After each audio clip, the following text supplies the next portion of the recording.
Здраво на сите и добро дојдовте на првата интернет дискусија во организација на Форум ЗФД во рамки на проектот 19 години после конфликтот од 2001 градиме и обновуваме ли меѓуетничка доверба во Македонија. Во рамки на овој проект ќе спроведеме 4 дискусии кои што на кои ќе се дискутира во врска со ова прашање и на кои професионалци од различни области ќе имат можност да разговарат во врска со тоа што е доверба, зошто е довербата значајна во градењето на релации, како ја градиме таа доверба, што значи недовербата, како на тоа се рефлектираат конфликтните ситуации, потоа како конфликтот кој што се случи во нашата земја во 2001 година имаше влијание врз етничките заедници во Македонија, но и зошто е значајно да се изгради довербата и да се намали социјалната разлика, односно социјалната дистанца помеѓу различните етнички групи во нашата земја. На првата дискусија денес имаме 4 гости. Денес разговараме со Миша Поповиќ, постар истражувач и координатор на програмата за добро управување во Институтот за демократија Societas Civilis. Потоа со Мерал Мусли Тајаровска, која што е консултантка за насилен екстремизам и радикализација, меѓутоа и психолог, основачка и извршна директорка на невладината организација Плеидадес. Со нас е и Бесим Небил, кој што е граѓански активист и консултант за неколку меѓународни организации, и Елена Димовска, активистка и истражувачка. Првото прашање на денешната дискусија е како моментално ја проценувате довербата помеѓу етничките заедници во Република Македонија? Мислам дека накратко кажано довербата помеѓу етничките заедници, ако тргнеме, ако го гледаме 2001 како некој пресврт,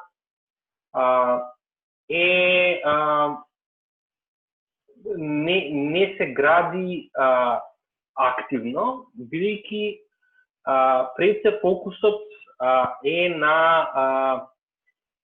јакнење на, да кажем, групните права, без при тоа да се има некаков јасен концепт како тие раздвоени заедници да ја зајакнат својата интеракција. И од тука сметам дека иако има примери во кои што меѓусебната доверба била навистина тестирана по 2001 и некако одолеала на тие предизвици. Тука најмногу бих истакнал случајот со диво населје, кој што беше токму наменет да испровоцира меѓуетничка тензија, но неуспешно.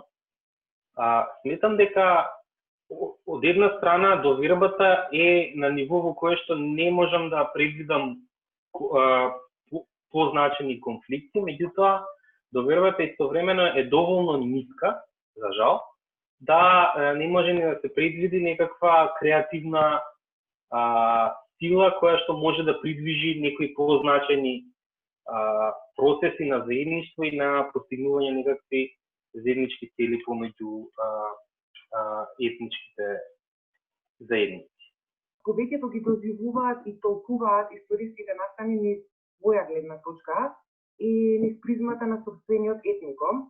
Да, постои паралелно различно гледање на историјата, како и славење и величење на сопствените герои на различните етнички заедници. Сепак, сметам дека меѓусебната релација е многу покомплицирана од колку што навидом и изгледа. И да, за жал, има недоверба и непознавање на другите надвор од сопствената етничка заедница. Но можам да кажам дека повеќе ова се чувствува меѓу македонците и албанците, отколку меѓу другите етнички заедници во Македонија. Сега 19 години после конфликтот дали имаме доверба? Јас лично сметам дека од 2001 година до денес постои некој благо позитивен тренд на зголемување на довербата, Меѓутоа сепак сметам дека тоа се уште не е доволно и се уште не е на ниво на доверба и на соживот за кој што сите го посакуваме. И сега зошто е тоа така? Значи најпрво се уште имаме луѓе кои што чувствуваат некој вид на страв или на лагодност да бидат по присуство на луѓе од другата етничка заедница. Понатаму се уште постои некој вид на скепса кон намерите и активностите на припадниците на другата етничка заедница.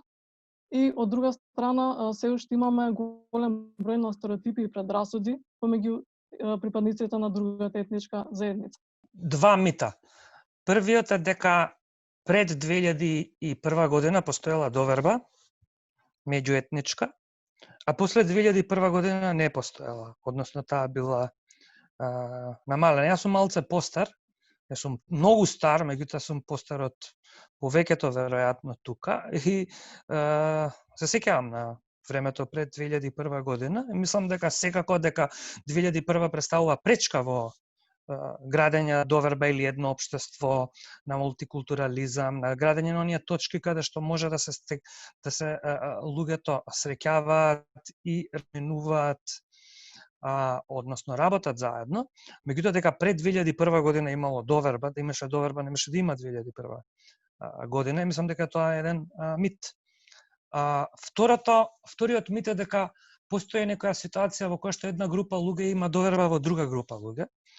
Довербата е индивидуална карактеристика, ја имате према одреден човек или, како што кажа Елена, према одредена институција. Може да верувате во судството или може да не верувате во судството, може да имате доверба во системот, може да имате доверба во Драган, во Винсент, во Миша, меѓутоа не може да имате доверба во македонците или во албанците како група. Може да имате недоверба во албанците или во македонците како група, бидејќи предрасудите се градат групно, а довербата се гради лично. И мислам дека тоа што тука во Македонија постои се неколку отежнителни околности. Прво, нефункционалноста на Миша тоа го спомна, нефункционалноста на институциите. Тука немаш доверба ниту кон институциите. И тоа го има, тоа е документирано и многу пати разговарано.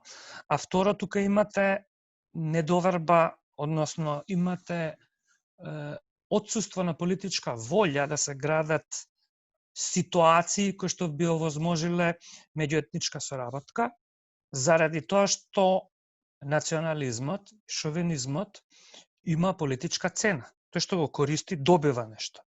И гледаме дека одредени политички кругови го користат како монета политичка. Преку тоа добиваат гласови, значи против нивниот интерес да настапуваат со платформи, политички програми, говор, реторика, кој што ќе овозможи создавање на тие простори во општеството, каде што некој од кавадарци ќе се осеќа дека нема проблем да се шета во Мала Речица, да кажеме, или некој од од Боговиње ќе отиде и ќе се шета по улиците на Берово без да се осеќа дека некој го посматра. Во која мерка моменталните договори, политики, процеси и слично влијаат врз постоењето, односно непостоењето на доверба, а во која мерка на постоење на дистанца помеѓу етничките заедници? Како мултиетничка средина, ние сме подложни на големо политичко влијание во сите сфери. Од тука произлегуваат и конфликтите, тензиите и меѓусебното непочитување и насилството. Значи, многу пати ние медиумите сме виделе дека денес не само меѓу младите, меѓутоа се случува и постари луѓе да влегуваат во етнички, како да го наречам, во етничка тензија, меѓутоа повеќе тоа застапено кај младите. Например, денес младите гледаат на конфликтот од 2001, така и ова да го спомнам, гледаат на конфликтот од 2001 па наваму ја толкуваат во политички контекст, што е многу голем проблем според мене.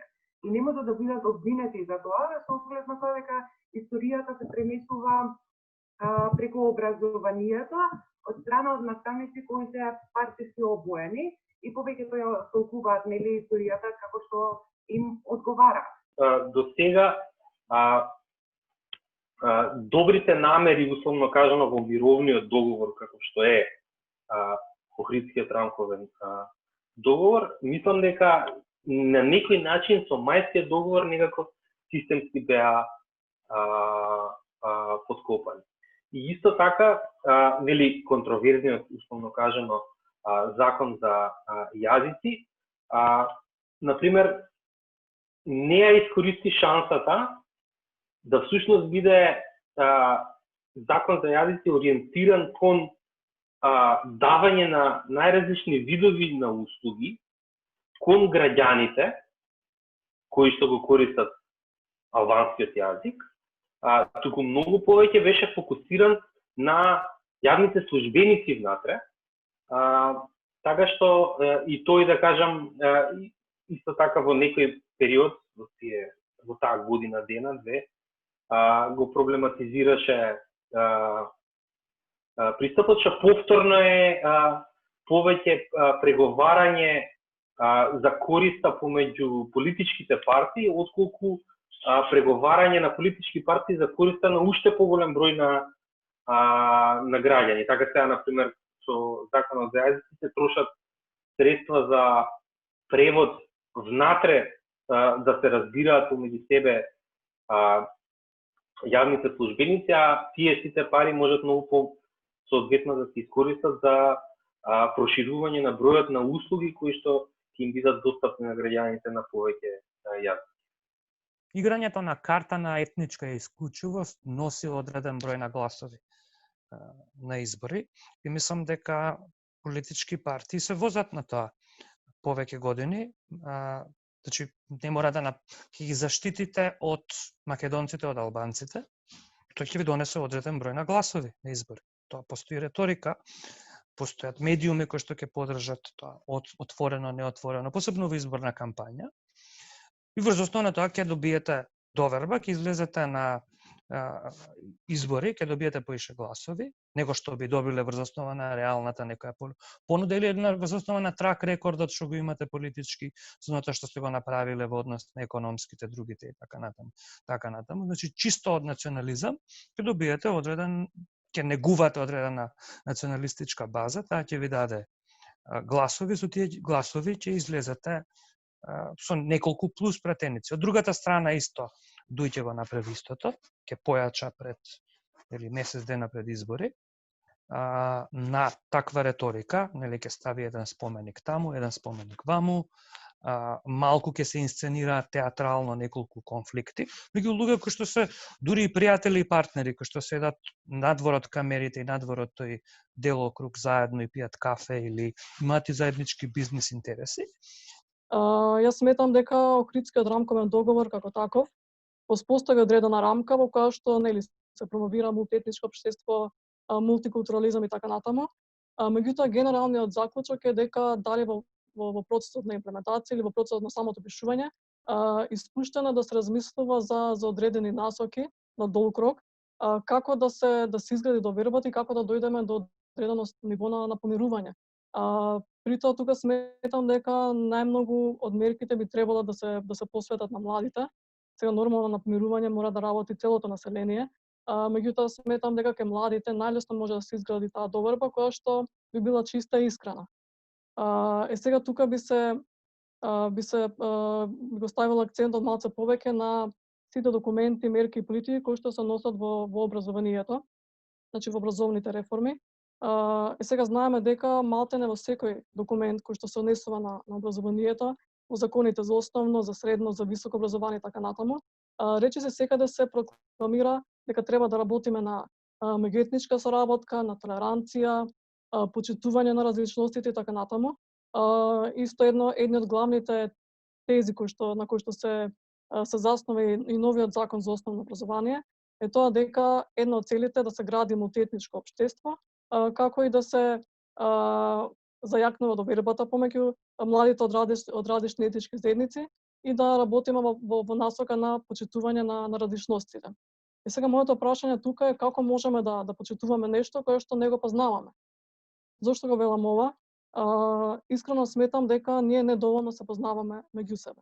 Значи ова ќе го образложам од два аспекти. едно директно познавање, друго индиректно или посредно познавање. Прво, значи, ние долго време имаме политика на физичко одвојување на учениците од различни етнички заедници, кои што учат во различни смени, учат на различни, по различни објекти, на различни катови, па дури со различна администрација. Ова се покажа дека е негативно. Дури истото е посочено од самите испитаници во рамките на истражувањето, дека не креира доверба ниту запознавање, туку напротив. Значи, само ја продлабочува сегрегацијата, поделбата, недовербата, стереотипите и предрасудите.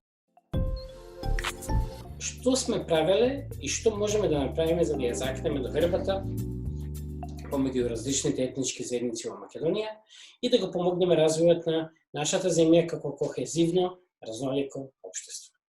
Јас пак како истражуваш пак ќе се навратам на истражувањата.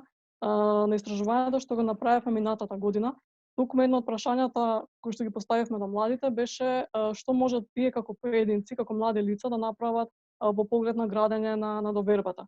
Оно што особено не разочара што тие не се гледаат себе си како актери, кои што имаат некоја си моќ или имаат улога во општеството да направат одредени промени.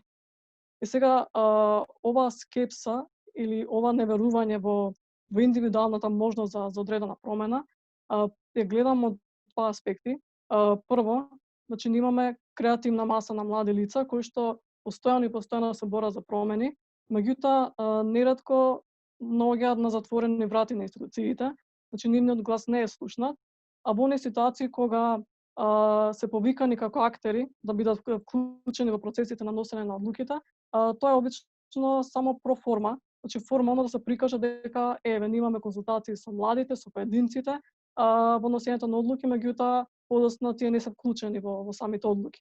Од друга страна имаме голема група на млади лица кои што се пасивни, за жал, кои што не се вклучуваат во процесите, меѓутоа најмногу сметам дека влие токму тоа, што општеството, едноставно институциите пред се, не покажуваат отвореност да ги вклучат поединците во процесите на носење на одлуките. Така да, индивидуално, многу ми смета дека не можеме ништо, меѓутоа ние можеме да започнеме од таму што ќе ги на некој начин ќе ги тргнеме стереотипите и предрасудите од нашите глави, ќе бидеме малце поотворени кон промените и доколку општеството не ни создава можности, ќе гледаме сами да ги создадеме можностите за да стапиме во комуникација пред се, да ствариме контакт, да запознаеме што е тоа што е поразлично од нас, за подоцна да можеме да судиме. Момете да заборавите, ние живееме во микрокосмос. Как ќе кажам, тие не се етнички микрокосмоси пред се. Тие стануваат етнички микрокосмоси, меѓутоа тие се роднински. Седнете вие на маса во едно просечно семејство, ќе видите дека во најчест број на случаи разговорите се за тоа што се случува во семејството. Затоа што тука завршува интересот на просечниот македонски граѓани. Не интересот надвор од групата. Надвор од групата е нешто што е непознато и нешто што буди некогаш страх, најчесто не, меѓутоа не е нешто што ве привлекува. И тоа доаѓа од важноста на проширеното семејство во справување со непредвидливиот живот денеска во земјата, кој што единствено со економски развој може да се надмине заради тоа што со забрзување, со динамизација на општествениот живот, тие блиски врски, важноста на нив се намалува, паралелно на тоа, зголемувањето на функционалноста на институциите ги прави уште помалку важни и тоа ќе допринесе до забрзување на подобрување на меѓуетничките односи. Мислам дека треба да биде сеедно, во принцип, како што е сеедно кој е колку висок, кога се дружите или кога искачате некако, и во која боја се има облечено, или кој му е стилот на облекување, значи биде ефемерно, да биде релативно небитно, кој од која етничка група или културна група доаѓа. И тоа се гради, тоа е многу тешко да се постигне и меѓутоа се гради на индивидуално ниво. Како што рековме на почеток. И најчесто мислам дека се гради во ако е на ниво на општество, значи ако вас тотално ви стане сеедно, искочите во град и дали некој што ќе ве застане на улица е ром или е албанец или е македонец, реакцијата ќе биде слична или иста. Мислам дека е тоа ситуација во која што вие сам треба да работите на себе и тоа долго време и да имате некакво ниво на самосвест околу тоа. И тогаш ќе имате соживот или ќе имате разбирање или не имате недоверба или помалку недоверба, која што нема да биде базирана врз основа на тоа кој е од другата страна, туку врз основа на тоа кои се принципите и вредностите кои што водат вас. Многу пати народот, односно етничките заедници во Македонија, покажале дека не можат лесно да се манипулираат и дека сакаат соживот. И исто би сакала да дадам коментар околу тоа дека можеби спомнавме неколку фактори кои што сметаме дека влијаат негативно влијаат кон етничките заедници, а тоа е дека религијата е дел од тоа. Не се согласувам, односно доволно е да погледнете кон комунизмот и ќе ви стане јасно дека тоа не е баш точно дека тоа што ќе ги трнеме на страна религиите или малку ќе ги не трнеме на страна, меѓутоа да се намали нивната присутност, дека ќе доведе до поголема коалиција. Така да тоа сакам да го спомнам. И лично покрај неколку иницијативи што сум била дел од конференции и работилници, мислам дека многу малку е направено за решавање на оваа тема. Сметам дека треба веќе дури сме закасниле многу и дека е време да се развие конструктивен концепт за справување со минатото за сите постконфликтни општества и особено за нас како држава која што се стреми кон демократија. Јас по природа исто така сакам да спомнам дека сум оптимист и морам да нагласам дека според мене соживотот меѓу етничките заедници е тотално возможен ако се поправи економијата. Така да верувам дека овие работи многу ќе доведат до стабилизирање и намалување на тензиите помеѓу етничките заедници.